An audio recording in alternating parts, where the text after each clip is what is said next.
I'm sorry, but I don't understand any of this. You don't seem like you know how things actually work here.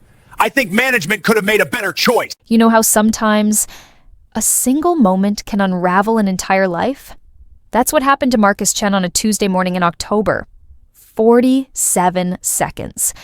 That's all it took for him to walk into a conference room, look at his new supervisor, and make a choice that would cost him absolutely everything he'd built over nearly a decade. Let me take you back to how it all started. Marcus had worked at Portland Regional Airport for 8 years. Not behind a ticket counter or hauling luggage, he was a senior logistics coordinator in the Freight Operations Division. It was a solid position, the kind of job that pays around $85,000 a year when you factor in the base salary, quarterly performance bonuses, and the small percentage he'd earn from coordinating high-value shipments. It wasn't make-you-rich money, but it was comfortable. Real comfortable. Marcus drove a decent car, had a nice apartment in the Pearl District, and honestly, he'd gotten used to a certain lifestyle. More than that, though, he'd gotten used to how things worked at the airport. The unspoken rules, the old boys network, the way things had always been done. For nearly 4 years, Marcus had reported to Phil Morrison, a guy in his early 60s who'd been with the airport since the 90s. Phil was old school, the kind of manager who cared more about loyalty than results, who laughed at jokes that probably shouldn't have been told in a workplace, who looked the other way when certain people bent the rules, as long as everything seemed fine on the surface. Under Phil's watch, Marcus had carved out his own comfortable corner of the operation. He'd show up a little late, leave a bit early. He delegated most of the actual heavy lifting to his team while taking credit during quarterly reviews. Long lunches became routine. Personal calls from his desk became normal. And Phil? Phil never said a word. But then Phil retired in August, and the airport authority decided it was time for a change. They brought in consultants, reviewed performance data, looked at customer satisfaction scores, shipping delays, complaint patterns, and what they found in the freight division wasn't pretty. The department was underperforming. There were inefficiencies everywhere. They needed someone who could modernize the operation, someone who understood current technology and logistics systems, someone who wouldn't just maintain the status quo. They needed fresh leadership. That's when they found Nina Okafor. Nina had 15 years of experience in airport operations. She'd started as an entry-level coordinator at one of the busiest airports in the country and worked her way up through sheer competence and determination. She had a master's degree in supply chain management, multiple industry certifications, and a track record of turning struggling departments into efficient, profitable operations. Her references were stellar. Her interview was flawless. When the airport authority offered her the regional operations director position, she didn't hesitate. She started on a Monday in early October. Nina spent her first few days doing what good leaders do. She observed. She didn't come in making grand announcements or shaking things up just for the sake of it. She walked the floors, talked to people, reviewed shipping logs and workflow patterns. She watched how the teams functioned when they didn't know they were being watched. And she noticed things. She noticed that certain high-value shipments were consistently delayed. She saw that Marcus's team had the highest rate of customer complaints in the entire division. She observed that Marcus himself, well, he didn't seem to be doing much of anything when she passed his office. He was usually on his phone, or browsing the internet, or just not working. Then she pulled the personnel files. What she found there made everything clearer. Marcus had 3 written warnings over the past 2 years for unprofessional conduct, vague language that covered everything from inappropriate comments to conflicts with colleagues. But Phil had downplayed every single one, minimized them, made excuses. By the end of her first week, Nina had seen enough. She scheduled a mandatory department meeting for the following Tuesday morning.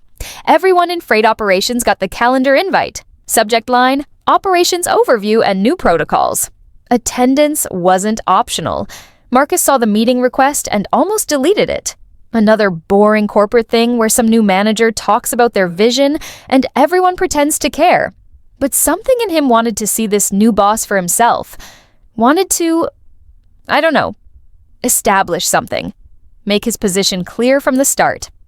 So Tuesday morning came. Nina arrived at conference room C early. She'd spent the entire weekend preparing a detailed presentation, performance metrics, efficiency gaps, new protocols she wanted to implement. She knew change would be uncomfortable for some people. She was ready for questions, maybe some resistance. That's normal. What she wasn't ready for was what actually happened. The meeting started at 9 a.m. sharp. Nina was about 10 minutes into her presentation, explaining the new shipment tracking software the division would be adopting when the door opened. Marcus walked in, 12 minutes late. He had a coffee in one hand, his phone in the other, and he didn't apologize, didn't even acknowledge that he was late.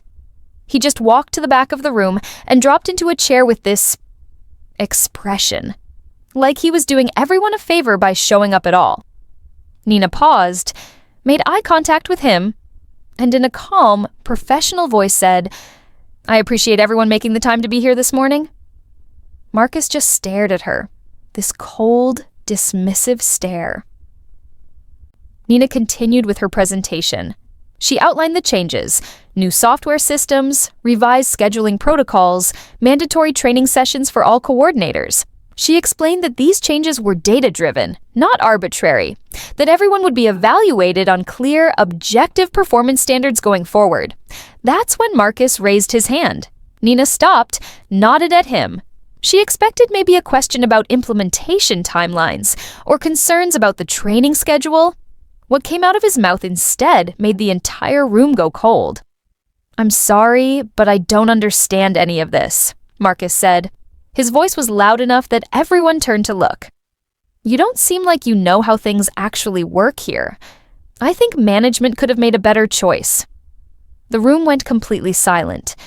You could hear people breathing, shifting in their seats, the kind of silence that feels heavy, suffocating. Everyone in that room understood exactly what he meant. The subtext wasn't subtle. You don't belong here. That's what he was really saying. Nina's expression didn't change, but her voice got firmer. "Excuse me? Would you like to clarify that statement?" Marcus stood up, and instead of backing down, instead of recognizing he'd crossed a line, he doubled down. "I said what I said. You clearly don't understand how this department operates. I've been here 8 years. Now they bring in someone like you." He gestured dismissively toward her presentation on the screen. "To tell me how to do my job? It doesn't make sense. Management made a mistake." The shock in the room was physical. One woman actually gasped. 2 of Marcus's own team members shook their heads, looking down at the table like they couldn't believe what they were witnessing. Nina stood there, perfectly still. "I'm going to give you one opportunity to rephrase that professionally." But Marcus was already grabbing his coffee and his phone. "I'm not sitting here listening to this," he said. He headed for the door, his shoulder deliberately bumping a chair as he passed. Just before he left, he turned back one more time. "You'll be gone in 6 months anyway. They always are." Then he walked out. The door slammed behind him. The conference room sat in stunned silence for at least 10 full seconds. Nobody moved. Nobody spoke. They were all processing what had just happened, not just the insubordination, but the coded language, the thinly veiled discrimination. "Someone like you." Everyone heard it. Nina took a slow, steady breath. Her hands weren't shaking, but inside, her heart was pounding. She'd faced this kind of thing before in her career. The questioning of her qualifications, the suggestions that maybe she wasn't the right fit, but never this openly, never in front of an entire team. She clicked to the next slide of her presentation. "Let me be very clear about something," she said, her voice steady. "What just happened is completely unacceptable in any professional environment. It will be addressed through the appropriate channels. Now, let's continue with the agenda." And she did. She finished her entire presentation, took questions, thanked everyone for their time and professionalism. She didn't cry, she didn't rage, she didn't abandon the meeting, she did her job. As people filed out afterward, nearly every single person stopped to speak with her quietly. They apologized, they said they were appalled, they said Marcus had always made questionable comments, but never anything this direct, this blatant. They said they'd support whatever action she needed to take. Nina thanked each of them. Then she went straight back to her office and made 3 phone calls. First, to Human Resources. Second, to the airport's legal department. Third, to her direct supervisor, the Vice President of Operations. What Marcus didn't know, what he couldn't have known, was that Conference Room C had been recently upgraded with a new high-definition surveillance system. Every word he'd said, every dismissive gesture, every person's shocked reaction, all of it had been recorded, crystal clear audio and video, automatically uploaded to the airport's secure server with a timestamp. Within an hour, the HR director and 2 members of the legal team were in a closed-door meeting watching the footage. They played it multiple times to fully understand the severity of what had occurred. The words Marcus used, the aggressive tone, the public humiliation of a supervisor, the insubordination. It all added up to something the airport couldn't ignore. The vice president of operations watched the video with his jaw tight. Portland Regional Airport was a public entity that served millions of travelers from every background imaginable. They had strict policies against creating hostile work environments. What Marcus had done wasn't just morally wrong. It exposed the airport to serious legal liability. By the end of the business day, the decision had been made. Marcus would be terminated immediately, but they still had to follow proper procedure. The HR director pulled Marcus's complete personnel file, every warning, every complaint, every incident that Phil had brushed aside or minimized over the years. The pattern was undeniable. They scheduled a meeting with Marcus for 8 a.m. the next morning. Marcus, meanwhile, spent the rest of Tuesday feeling smug, satisfied, even. He went back to his office, told his assistant he wasn't taking calls, and spent the afternoon scrolling through sports news online. He assumed Nina would complain to HR, and he assumed HR would do what they always did. Nothing that mattered. Maybe another written warning. Maybe some mandatory training seminar he'd have to sit through. But Phil had always protected him before. He'd be fine. Except Phil was gone. And everything had changed. The next morning, Marcus walked into the HR office wearing jeans and a casual shirt. He had his coffee in hand and this arrogant little smirk on his face. That smirk disappeared the second he saw who was waiting in the room. Sitting around the conference table were the HR director, Nina, the vice president of operations, and 2 representatives from the airport's legal department. On the table in front of them was a folder that looked like it was at least 2 inches thick. And on the wall was a large monitor. Marcus's face went pale. The HR director didn't waste time with small talk. She pressed play on the monitor. The conference room footage began playing. Marcus watched himself walk in late, watched himself raise his hand, watched himself say those words, every single one of them captured in perfect clarity. "You don't seem like you know how things actually work here. I think management could have made a better choice." The audio was crystal clear. His face was in sharp focus. There was no denying it. No claiming he'd been misunderstood or taken out of context. The video continued, his voice getting louder, his body language getting more aggressive. Now they bring in someone like you to tell me how to do my job. You'll be gone in 6 months anyway. They always are. When the clip ended, the room was silent. The HR director looked directly at Marcus. "Do you have anything to say?" Marcus's mind was racing. He stammered something about being taken out of context, about having legitimate concerns about the operational changes, about just being honest. The vice president of operations cut him off. "You publicly disrespected your direct supervisor," he said, his voice flat and cold. "You made statements that clearly questioned her qualifications and right to hold her position based on personal bias, not professional criteria. You created a hostile work environment in front of 23 witnesses. And when given an opportunity to clarify your statements professionally, you doubled down and walked out of a mandatory meeting." The legal representative slid a document across the table. "Your employment with Portland Regional Airport is terminated, effective immediately. You will surrender your credentials, access badges, and any airport property in your possession within the next 30 minutes. You'll be escorted by security to collect personal items from your office. After today, you are not permitted on airport property except as a ticketed passenger. Any violation will result in criminal trespass charges." Marcus tried to speak, tried to explain, tried to say this wasn't fair, that people were being too sensitive, that he'd just been giving honest feedback. Nobody was listening. Security was already waiting outside the door. They escorted Marcus to his office and stood there while he packed his personal belongings into a cardboard box. His hands were shaking. The reality was sinking in. Slowly, then all at once. His colleagues watched from their desks as he was walked out. Nobody said goodbye. Nobody looked sympathetic. They all knew what he'd done. Some of them had been waiting for this moment for years. 25 minutes after walking into that HR meeting, Marcus was in the parking lot.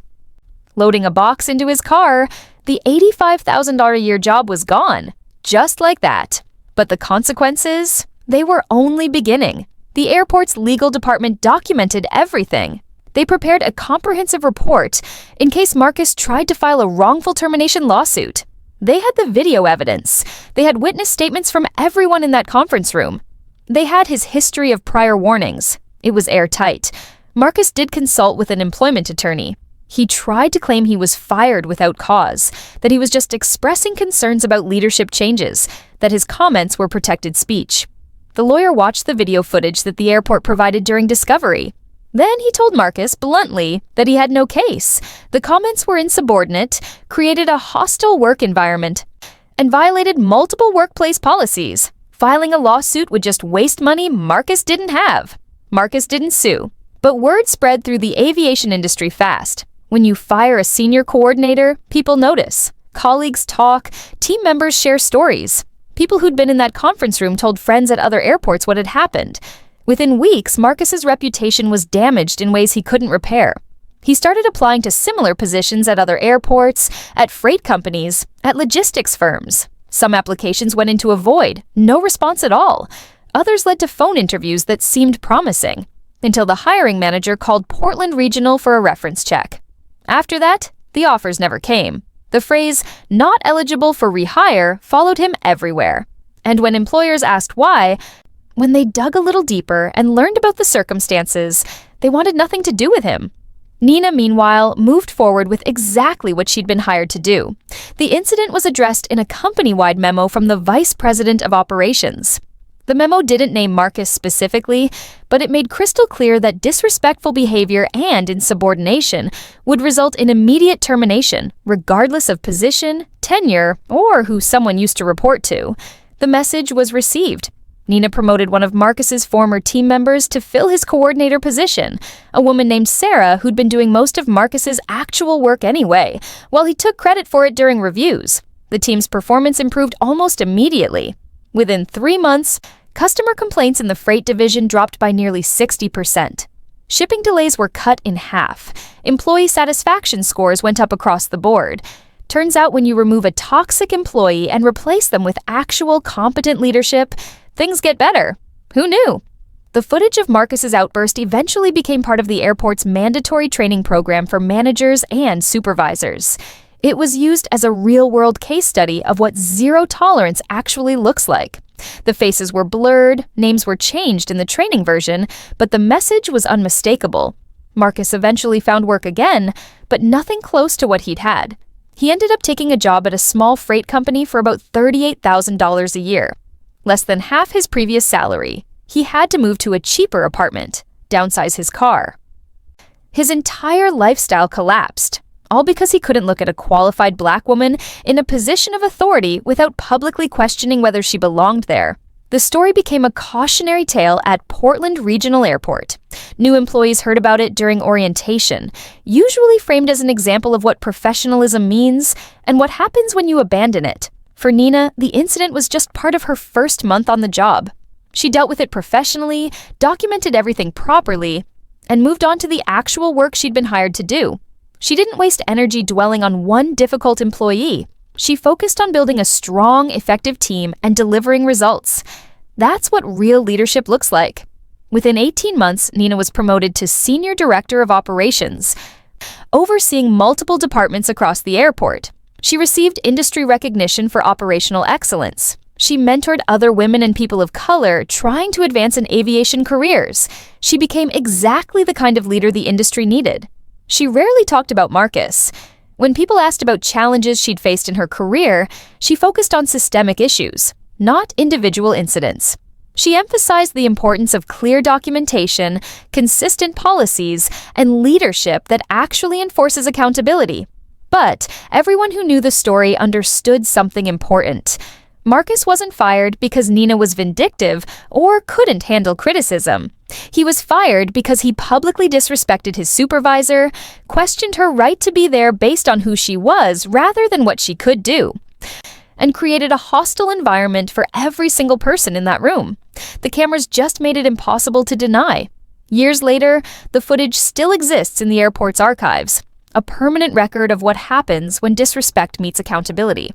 It shows 23 witnesses sitting in stunned silence. It shows a professional woman maintaining her composure in the face of hostility. And it shows a man throwing away everything he'd built because he couldn't accept being led by someone he didn't think belonged in that position. Marcus learned the hardest way possible that the world had changed.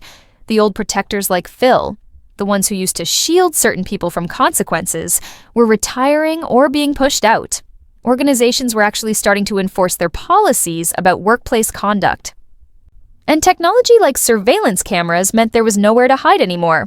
Sometimes the lesson really is that simple. Disrespect has consequences. Insubordination has consequences. Not always, not everywhere, but increasingly in workplaces that actually care about professionalism and treating people with basic dignity. Marcus's 47 seconds of hostility cost him everything. Nina's composure and professionalism in that same moment launched her to even greater success. The cameras don't lie, the footage doesn't forget. And in this case, accountability was exactly what it should have been. Swift, documented, and permanent. If you made it this far, thank you for listening to this story. These moments happen more often than we'd like to admit. In offices, warehouses, hospitals, schools, sometimes accountability wins. Sometimes it doesn't. But when it does, it matters. It sends a message about what we will and won't tolerate from each other, what kind of workplaces we want to build, what kind of leaders we choose to follow. Maybe you've seen something like this happen. Maybe you've been Nina, trying to do your job while someone questions whether you belong there. Maybe you've been one of those 23 people in the room, watching and wondering whether anyone would actually do anything about it. The question isn't just what happened to Marcus. The question is, what would you do if you were in that room?